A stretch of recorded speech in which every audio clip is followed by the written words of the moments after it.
Guys, welcome to സാൻ്റെ പുതിയ വീഡിയോയിലേക്ക് എല്ലാവർക്കും സ്വാഗതം. അപ്പോൾ നമ്മൾ ഇനി അങ്ങോട്ട് ഞാൻ നിങ്ങളോട് മുമ്പ് പറഞ്ഞ പോലെ ഇടയ്ക്കിടെ നമ്മൾ പറയുന്നൊരു കാര്യമാണ് ഡെയിലി വീഡിയോസ് ഉണ്ടാവും.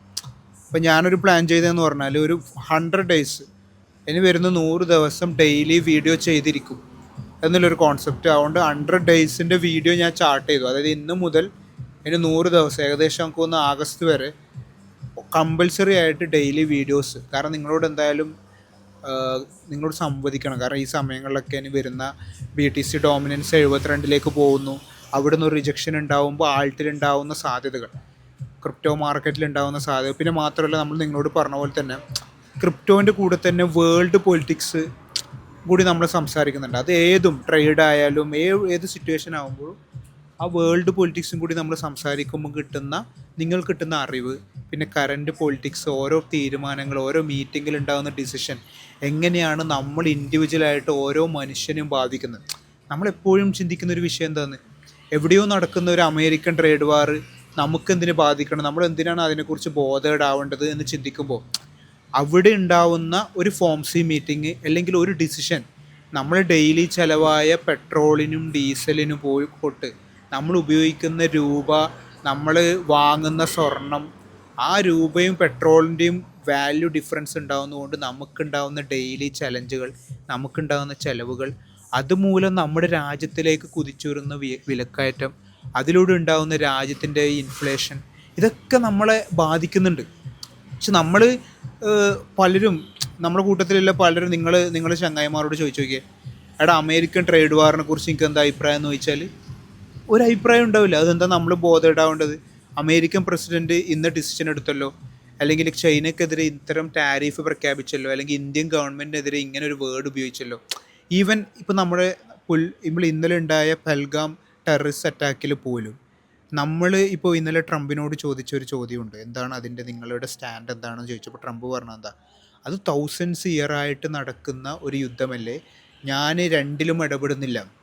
ആ ഒരു വേർഡ് പോലും നമുക്കുണ്ടാവുന്ന ദോഷം എന്താ? കാരണം എന്താ, നമ്മളെ ഇങ്ങോട്ട് വന്ന് ആക്രമിച്ച ഒരു സംഭവത്തിൽ, നമ്മൾ ഒരു തീവ്രവാദികൾ ആക്രമിച്ച ഒരു സംഭവത്തിൽ നമുക്ക് വേണ്ടി സ്റ്റാൻഡ് ചെയ്യേണ്ട സിറ്റുവേഷനിൽ ന്യൂട്രലായി നിൽക്കുക എന്ന് പറയുന്നത് പോലും നമ്മളെ എഫക്റ്റ് ചെയ്യും. അപ്പോൾ ഓരോ വേർഡ്, ഇപ്പോൾ നമ്മൾ ശരിക്കും പറഞ്ഞാൽ ഇവിടെ വിക്റ്റിമായ ഇന്ത്യയിൽ നമ്മൾ ഇങ്ങോട്ട് വന്ന് നമ്മുടെ സ്ഥലത്ത് വന്ന് നമ്മുടെ പൗരന്മാരെ ആക്രമിച്ച സിറ്റുവേഷനിൽ നമ്മളെ ഭാഗത്ത് എല്ലാ ലോകരാജ്യങ്ങളും സപ്പോർട്ടീവായി നിൽക്കേണ്ടടുത്ത് പോലും ന്യൂട്രൽ അറ്റംപ്റ്റ് ഒരു ആൾ കീപ്പ് ചെയ്യുന്നുണ്ടെങ്കിൽ അതുപോലും നമ്മുടെ വിദേശത്തിൻ്റെ നയങ്ങളിൽ നമ്മളെ ഓരോ ആറ്റും നമ്മുടെ പവർ, നമുക്ക് എത്രത്തോളം വാല്യൂ ഉണ്ട്. അതേ സമയത്ത് ആ സിറ്റുവേഷനിൽ ഒരു ഇസ്രായേലിലാണ് ഈ സംഭവം നടത്തുന്നതെന്ന് ചിന്തിച്ച് നോക്കിയേ.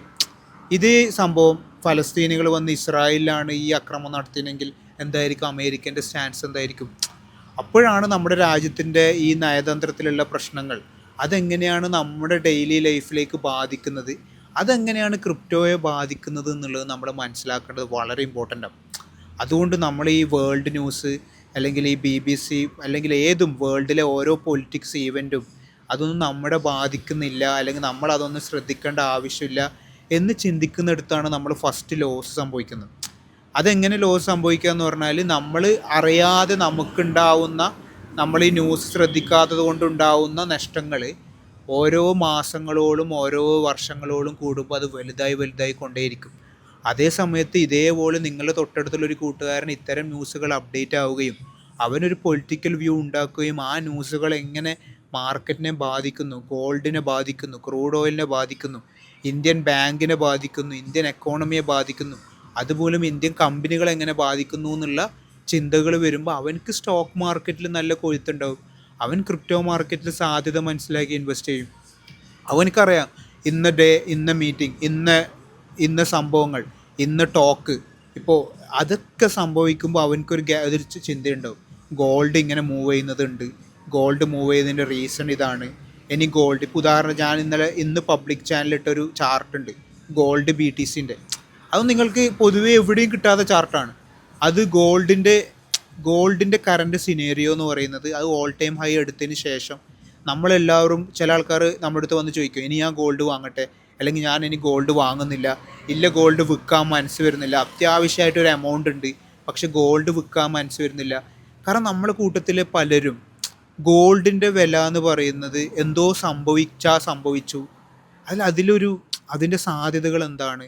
ശരിക്കും പറഞ്ഞാൽ ഗോൾഡ് ഇനിയിപ്പോൾ 1,00,000 പോവും, അതുകൊണ്ട് ഇപ്പം ഗോൾഡ് വാങ്ങാം. അതേ ആൾ ഒരു ഗോൾഡ് ഒരു 60 പറയും അത് 50 ആവട്ടെ അന്നേരം വാങ്ങാം. നമ്മുടെ ഈ ക്രിപ്റ്റോയിലുള്ള അതേ ചിന്ത ഗോൾഡിലും നടക്കുന്നുണ്ട്. അത് നമ്മുടെ പാരൻസ് ആയിരിക്കും ചിലപ്പോൾ അതിൻ്റെ വിക്ടിം. അപ്പോൾ നമ്മൾ ഗോൾഡ് BTC ചാർട്ടിലെടുത്ത് ഗോൾഡിനുണ്ടാകുന്ന ഒരു മെയിൻ റെസിസ്റ്റൻസ്, അത് എങ്ങനത്തോളം ഡിജിറ്റൽ അസറ്റിലേക്ക് ട്രാൻസ്ഫർ ആവും എന്നുള്ള നമ്മുടെ തോട്ട്, ഇതൊക്കെ വളരെ ഇമ്പോർട്ടൻ്റ് ആണ്. അതായത് ഗോൾഡ് എല്ലാ ഇയറും ഞാൻ നിങ്ങളോട് പറയുന്ന പോലെ ഗോൾഡ് പീക്ക് ചെയ്യുന്നതിൻ്റെ കൂടെ തന്നെ തൊട്ടടുത്ത് പ്രിസീഡായിട്ട് ആര് പീക്ക് ചെയ്യുന്നുണ്ട്? ബിറ്റ് കോയിനും പീക്ക് ചെയ്യുന്നുണ്ട്. എങ്ങനെയാണ് അത് സംഭവിക്കുന്നത്? ഗോൾഡിൻ്റെ ഒരു മെയിൻ റെസിസ്റ്റൻസ് അത് മനസ്സിലാക്കുകയും അതിൽ നിന്നും എമൗണ്ട് എടുത്ത് ബിറ്റ് കോയിനിലേക്ക് മാറ്റുകയും അവിടുന്ന് ഗോൾഡ് റീടെസ്റ്റ് നടത്തുമ്പോൾ വീണ്ടും ഗോൾഡിലേക്ക് സേഫ് ഇൻവെസ്റ്റ്മെൻറ്റ് ചെയ്യുന്നവരുണ്ട്. അത് ഒരു പോയിൻ്റ് ഔട്ട് ചെയ്യും ഏത് സമയത്താണ്, എങ്ങനെയാണ്, ഏത് സമയത്താണ് ഡിജിറ്റൽ അസറ്റ് കൂടുതൽ ലാഭം, ഏത് സമയത്താണ് ഈ പറയുന്ന ഈ നോർമലായിട്ടുള്ള ഗോൾഡ് പോലുള്ള അസറ്റുകൾ കൂടുതൽ ലാഭം എന്നുള്ളത് കമ്പാരിസൺ ചെയ്യാൻ പറ്റും. അപ്പം നമ്മൾ ഇനി അങ്ങോട്ട് എന്നിലൂടെയെങ്കിലും നമ്മൾ വേൾഡിലെ ഓരോ നയതന്ത്രങ്ങളും ഓരോ വാക്കുകളും ഓരോ സംസാരങ്ങളും നമ്മൾ സംസാരിച്ചുകൊണ്ട് കൊടുക്കണം. ഇന്ത്യൻ പൊളിറ്റിക്സ് നമ്മൾ സംസാരിക്കണം.